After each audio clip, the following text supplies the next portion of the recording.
Hola chicos, ¿cómo están? Espero que se encuentren muy bien junto a su familia. Hoy vamos a insertarnos en uno de los procesos más importantes de la época moderna, como lo fue la conformación del Estado moderno en Europa. A partir de los siglos XIV y XV, los reyes europeos iniciaron el proceso de formación del Estado moderno, al comenzar a conectar y concentrar y centralizar el dominio sobre sus tierras que durante la Edad Media estaban en manos de los llamados señores feudales. Es así como mediante la siguiente presentación se abordarán dos objetivos vinculados a la conformación y expansión del Estado moderno. Es así como el primero de ellos nos llama a caracterizar el Estado moderno considerando sus principales rasgos, como la concentración del poder en la figura del rey, el desarrollo de la burocracia y de un sistema fiscal centralizado, la expansión del territorio, la creación de ejércitos profesionales y el monopolio del comercio internacional, y contrastar esta nueva realidad con la fragmentación del poder que caracterizó a la Edad Media. Entonces debemos identificar cuáles son los antecedentes de la formación de este Estado moderno. El primero de ellos tiene que ver con el contexto en el que se origina, es decir, la crisis del sistema feudal que se produjo a finales de la Edad Media. Precisamente en la Europa medieval, el poder político estaba dividido entre numerosos señores feudales que gobernaban pequeños territorios independientes entre sí. El poder de los señores feudales fue disminuyendo a medida que se hacían más perceptibles sus efectos esta crisis del feudalismo en el siglo XIV.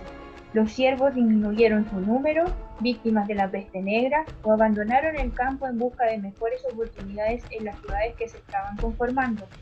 El trabajo rural dejó de ser gratuito y los señores debieron pagar para que los campesinos realizaran las tareas agrarias. En otros casos, los señores arrendaron sus tierras a los campesinos, pero estos no pudieron competir con la producción de los terratenientes adinerados. Se utilizaban técnicas de cultivo más modernas y debieron mudarse a las ciudades. Los señores feudales, por tanto, ya no contaban con ejércitos capaces de mantener el orden y la paz. Como única salida posible a la inseguridad reinante que producía la crisis, fue necesario establecer un ejército centralizado en manos del rey que había cedido durante la Edad Media gran parte de su poder a los señores feudales y que de este modo la recuperaban, surgiendo así la unificación de diversos reinos bajo la autoridad monárquica. Pero su implementación no siguió un ritmo uniforme, pues este proceso de construcción del Estado moderno fue más concreto en algunos países que en otros. Por ejemplo, en Francia, España e Inglaterra. Pese a sus limitaciones, estas monarquías occidentales habían establecido firmemente las bases del Estado centralizado y absolutista. En el resto de los países, la monarquía autoritaria no se implantó hasta bien entrado el siglo XVII. Un rasgo fundamental de los estados modernos es la revitalización de la figura del monarca o del rey a través de la concentración del poder. Se convierte en el eje central de este complejo sistema político al que se llama absolutismo o monarquía absoluta, un sistema de gobierno en el que la soberanía recaía en el monarca, quien contaba con un poder ilimitado, hereditario y vitalicio, es decir, que concentraba el poder hasta el último día de su vida. Este poder le permitía promulgar leyes, dictaminar justicia, establecer y cobrar impuestos, nombrar y destituir funcionarios, comandar el ejército y la diplomacia, entre otras cosas. Algunos monarcas emblemáticos de este régimen político fueron Luis XIV de Francia, que con su célebre frase "El Estado soy yo" reflejaba precisamente el poder absoluto como rey de este país. Luego está Felipe II de España, quien en la segunda mitad del siglo XVI era el monarca más poderoso de su tiempo. Sus reinos se extendían por todos los rincones del mundo, conocido en lo que fue el mayor de los imperios jamás creados. Era la primera vez que un monarca reunía todos los reinos de la península, por lo que por primera vez se podía titular rey de España con toda autoridad. Por último está Enrique VIII, quien desafió el poder de la Iglesia católica formando su propia doctrina religiosa, el anglicanismo en Inglaterra. Para consolidar el sistema político moderno, fue necesario crear una serie de instrumentos que servían a los fines de establecer un poder estatal fuerte y centralizado. Uno de ellos fue la burocracia, es decir, la extensión y ampliación de la capacidad decisoria de la administración real. Debido a las múltiples competencias que los gobernantes se atribuyeron en ámbitos políticos, militares, económicos, sociales y religiosos, el Estado moderno tuvo, para consolidar su poder, la necesidad de ejercer sus funciones indirectamente a través de un gran número de intermediarios y burócratas. La creación de una estructura de gobernación más compleja se debió a que a la existente se le sumaron instituciones representativas del pueblo y en algunos casos también de las élites. Otro instrumento fundamental fue la formación de ejércitos profesionales y permanentes. El ejército pasó de ser señorial a ser estatal, mantenido por fondos estatales y buscándose que fueran de carácter nacional. La función del ejército era buscar la estabilidad interior del Estado y la hegemonía en el exterior, pues los estados modernos también se abocaron a la extensión territorial. En los primeros siglos de la época moderna, no solo se ampliaron los horizontes culturales, sino también los horizontes geográficos. Fue la época en que se llevaron a cabo los viajes marítimos de exploración, los que con una motivación económica indiscutida terminaron por dar a conocer un mundo muy diferente a la imagen que habían concebido los europeos de él. Con estos viajes se dio inicio a la expansión europea, proceso que continuaría en forma incansable los siglos posteriores, llevando a Europa a ejercer una supremacía creciente en gran parte del mundo. En la imagen vemos la repartición del mundo entre los reyes católicos de España y Juan II de Portugal, en lo que fue el Tratado de Tordesillas en 1994, 2 años después de que los españoles llegaran a América. Esto contribuyó a fortalecer el monopolio del comercio internacional. Ante una relevante expansión territorial, el establecimiento de colonias y el desarrollo de una serie de ideas y prácticas económicas que han recibido el nombre de mercantilismo, que favoreció la expansión del comercio internacional entre los siglos XV y XVII, se impuso el monopolio.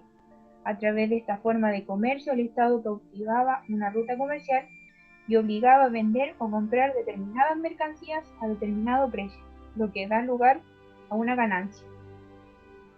La nobleza se beneficiaba cobrando impuestos y licencias correspondientes cuando no era ella misma la que comerciaba, y la burguesía, monopolista, obtenía ventajas a la sombra del Estado. Este sistema consolidado hacia 1550 se sostuvo casi sin modificaciones hasta finales del siglo XVIII.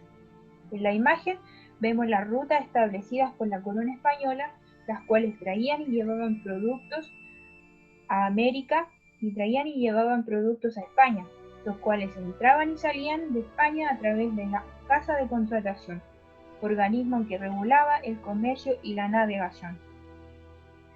Es así como los viajes de exploración llevados a cabo por los europeos durante los siglos XV y XVI permitieron ampliar el mundo conocido y abrir paso al desafío de conocer y representar territorios, poblaciones y culturas desconocidas por estos hasta entonces.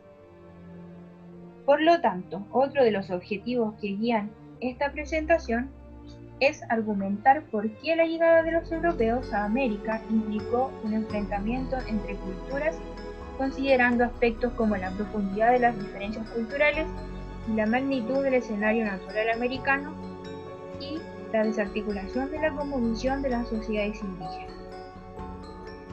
Los conquistadores de América venían imbuidos del pensamiento renacentista, característico por la centralidad del individuo.